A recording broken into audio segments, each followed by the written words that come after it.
our under 45 sports announcer draft. So for some background, Joe Davis last week, the sports Emmys are not any sort of big deal. Frankly, I don't know if the regular Emmys are anymore.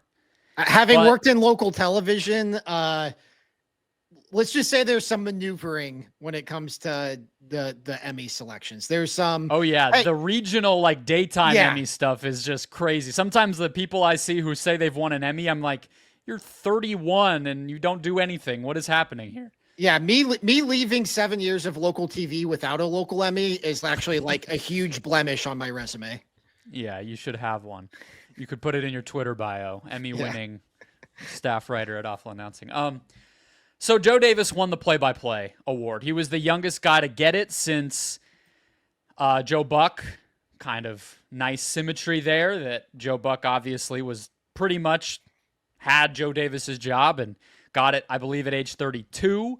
And Joe Davis is a little older than that, 37. This award normally goes to super elderly people like, Al Michaels, or I always forget the hockey guy who he won it like 8 years out of 10 or something, who used to call hockey for NBC Sports. I can never remember his name.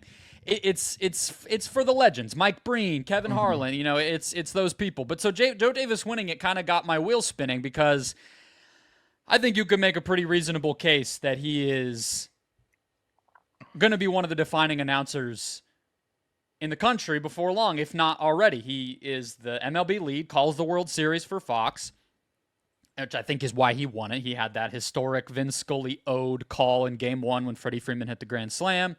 He also is the number 2 with Greg Olson on Fox, who we just mentioned.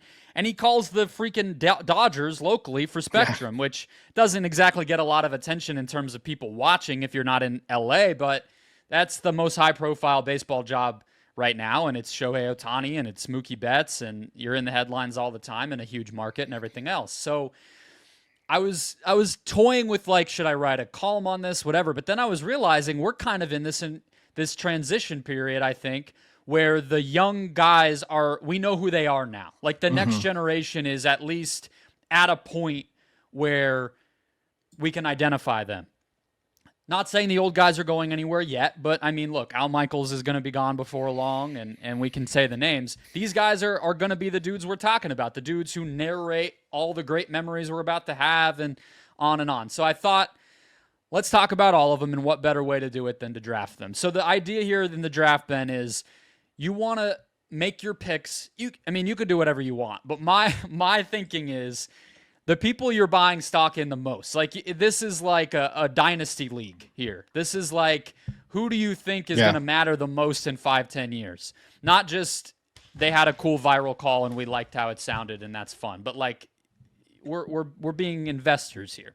Okay. So I already said one of the guys who may or may not go number 1. He's the inspiration for it. But I'll let you pick first, and you can go where you want. Why don't you go first? Because I'd feel bad taking Joe Davis here after you just told me. Okay, well, then I'll take him. I'll take him because I think but I want to hear how you feel about that idea. Like, I'll just jump off right here. I will say that how Fox feels about Joe Davis is better illustrated on the MLB compared to Kevin Burkhardt than the NFL. And I know it can get a little awkward when you take your colleague's job, but it would not be the first time we've seen it. And I would not be surprised if Joe Davis is number 1 on NFL before long as well. I personally like him more than Kevin Burkhardt. And Kevin Burkhardt does the studio for the World Series, whereas Joe Davis calls the games. Like, I don't know how that'll plan out over time, but if I'm being an investor about it, I want my money. I could have a Super Bowl and a World Series within 4 months in the next few years with Joe Davis. Yeah, it feels like he already has like such a high floor. If we're going to talk about this in terms of like draft prospects, like you already know you're getting the best baseball announcer. So like, just like scratch that off right now. You're getting the number 1 baseball announcer from a national standpoint, as well as the local announcer for, like you said, the most high profile team in the entire league. I think it's an interesting push and pull with where his future is. Is it in football or is it in baseball? Obviously he can do both, but like, I think more money in football. Yeah. Well, so ideally you would want the football announcer because that's more high profile. The NFL is king, but on the flip side, like Fox's top football announcer isn't necessarily the top football announcer. Like you're still competing with CBS, you're still competing with ESPN, you're competing with Netflix and Amazon at this point. Like it's like you're just kind of one of 4 or 5 top football announcers, whereas like Joe Davis doesn't have a peer right now. It seems like in baseball. So to say all that, to factor in that he's the number 2 football announcer at Fox, which is probably like the de facto top football network in terms of broadcast partners, I would say. Factor in the Dodgers, factor in that he's only 37. Like, yeah, I think he is the clear-cut number 1 here. So if you want football, which you kind of hinted at, I feel like you're going a different direction than I would. Yeah, that's what I was kind of. That's what I was toying with as I was looking at this. Is like because we only got one other guy on our like kind of cheat sheet here that is in line to potentially call a Super Bowl in the next like 5 to 10 years, as far as I see it. Would that be Noah Eagle? Yeah. Yeah, that's Noah Eagle is where I was going to go with the number 2 pick. Just because of the versatility in terms of all of the sports he calls. I mean, you look at this: college football, NFL, NBA for NBC, NFL for Netflix. And these are high profile gigs he's already getting. Like he's not getting he's not just starting out in this thing. He is like firmly well established in the rotation, calling nationally televised games, high profile nationally televised games. He's only 28 years old. Seems like he has a firm footing in the new NBA landscape. And then, yeah, just the upside to potentially call a Super Bowl. Like I kind of want that with my number 1 pick here. So whether it was Joe Davis or Noah Eagle, that's where I was going to go with whoever was left. So I'll take Noah Eagle. Prediction for Noah Eagle: he calls the YouTube game week 1. NBC's producing it. He's done the Nickelodeon and the Netflix. He's kind of the young guy NFL announcer, and he already called the Brazil game last year because he was on the NBC team to do that. So that feels almost like a no-brainer, and then that'll just be another thing on his resume. Okay. I'm going Ryan Rocco. That's who I wanted. He is the lead announcer on the NCAA Women's Championship and the WNBA. He kind of quietly got demoted on the NBA at ESPN this year, down from the number 2. That became Dave Pasch because he was preoccupied with his other stuff, and ESPN wanted to spread the wealth a little bit. But he still calls NBA games. And then, of course, the Yankees for Yes, which is probably number 2 to Joe Davis, although his schedule is probably more sporadic. He's not the everyday because he has so many other things he's doing. But that's pretty high profile as well. He's already called like almost 10 WNBA. Like he got in with the women's basketball stuff back when it wasn't so glamorous, but now he's in the spotlight calling massively rated, very, of interest games. And he's still young, so NBA, ESPN would be stupid to like fully disband him from that. It wouldn't be insane to think he takes over for Breen someday if it goes that way. So, no football here, so that's a weakness. But he's as high profile as they get for somebody who's not even 45 yet. Yeah, my introduction to Ryan Ruocco was actually through his podcast with CC Sabathia. I think RC2C, and what struck me about him, and I wasn't very familiar with him at this point in his career. I wasn't covering sports media either. But what struck me is that like he was such a personality, and you don't necessarily get like personality and opinions from play-by-play guys. And so then when I found out he was a play-by-play guy, and like not only like he was one of all these names, just kind of like play-by-play guys, like you learn about them and then they just seem to be everywhere. It's like, oh, wait, Jason Benetti calls college football too? Like Jason Benetti calls the like these guys just have like every gig in the like they seem unavoidable once you discover them. And so once it came out, like this guy's just calling like every basketball game that's not the number 1 game on ESPN that week. Like it's like, wait, he's play-by-play. He seems like he could be an analyst, like the way his personality is. So I really like Ryan Ruocco. That would have been my pick. Who is your next pick? My next pick is going to be Michael Grady. Kind of because of what I just said is once like you learn about these guys who are up and comers in the play-by-play ranks, they just like it's momentum based or something. Like they just like their stock skyrockets and they seem to be everywhere. And Michael Grady, like it was one of those names you hear about and it's like, oh, this is an up and comer. He calls the Timberwolves. He's starting to get more ESPN assignments. And then it's like, oh, and he's getting a new deal where he's going to be calling WNBA games too. And so the fact that for both right NBC and Amazon potentially, which I think is worth, we didn't really talk about that on the show at all because it's not beneficial, but that really caught me off guard. He's not really a person who calls WNBA games. Now all of a sudden he's going to be like, he might even be more defining than Ruocco because the networks are all going to alternate the finals and some of the big series, and he's just going to be every time that it's not on ESPN, it'll be him.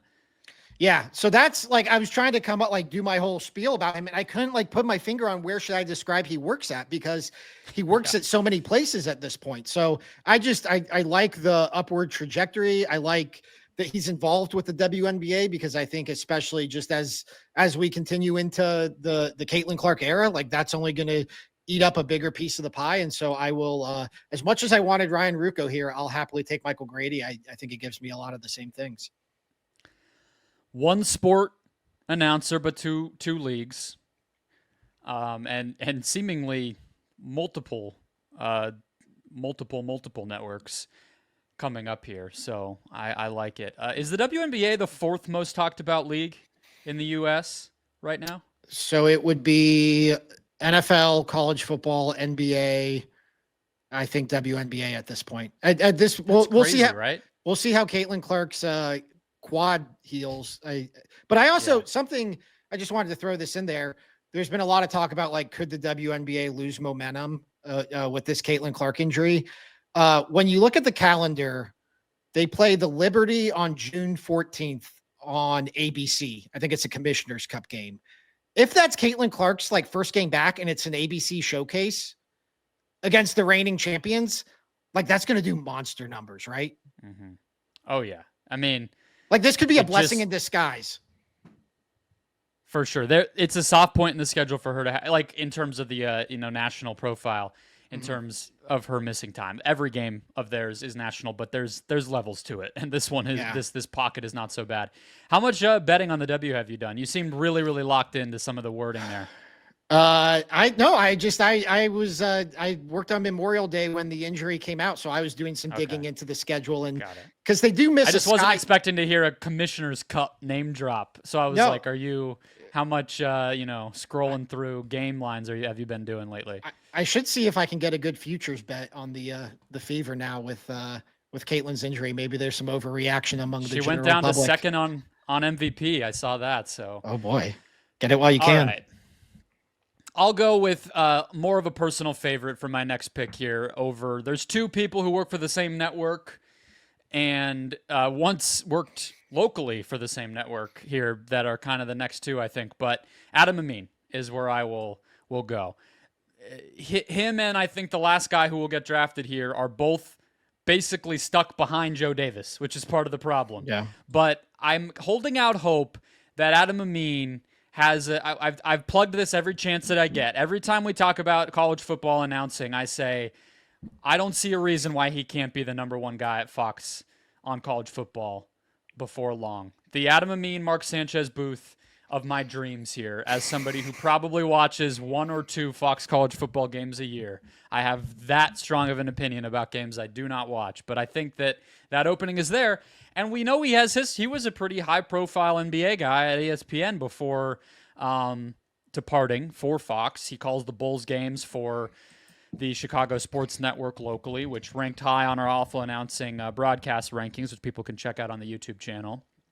And I think he's just well-liked and really good. So I don't see why he wouldn't continue to get jobs, even if right now the stock's not quite at the highest point that it has been.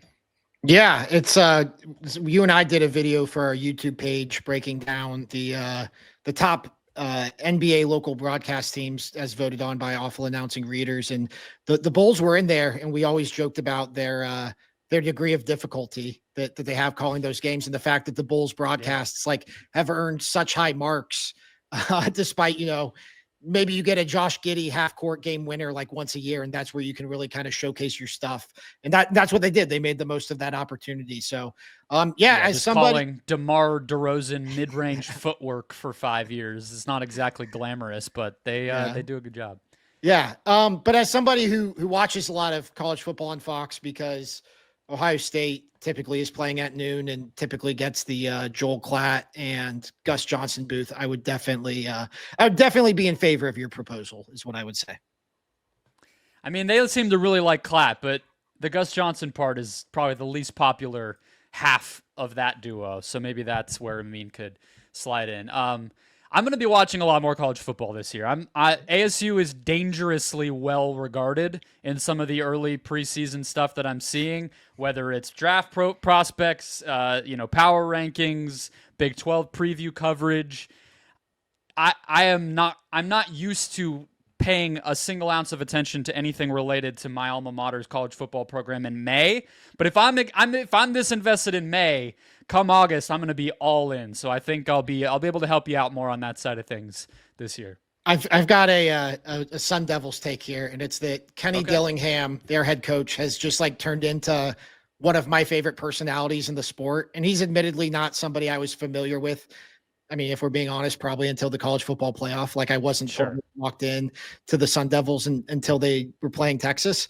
But I follow him on X now. And he's 35 years old, which like I was probably around your age when Sean McVay got a head coaching job and was like 3 years older than me. And you're like, oh, wow, that's kind of crazy.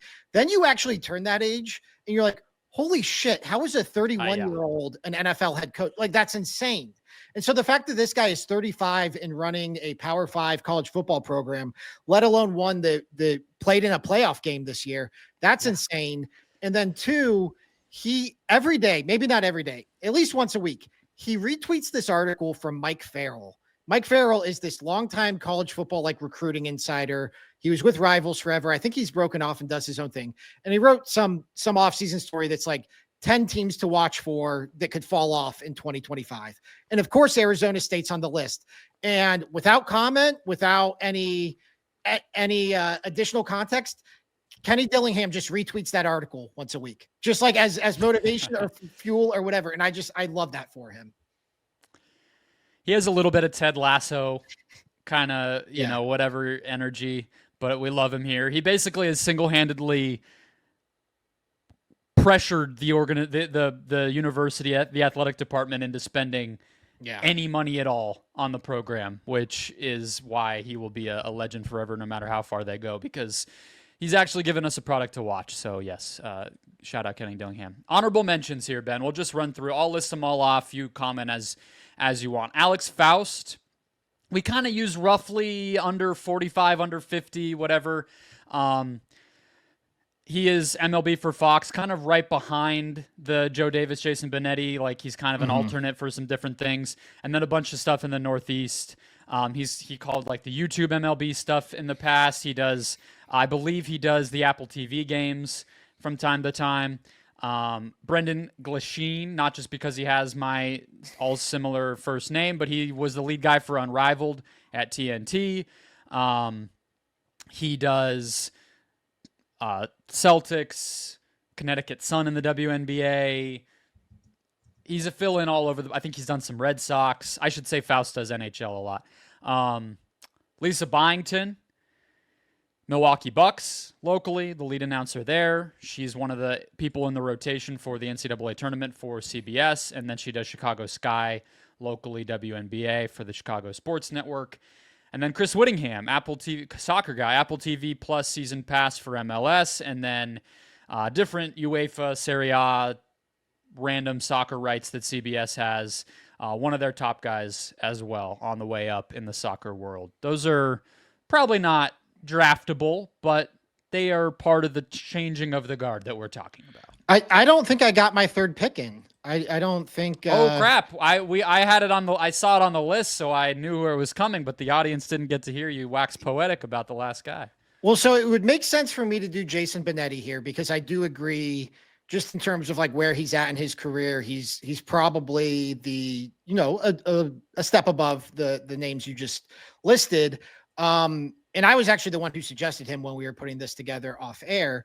However, I will pivot as a good co-host, and I will take Chris Whittingham to help set up our next segment.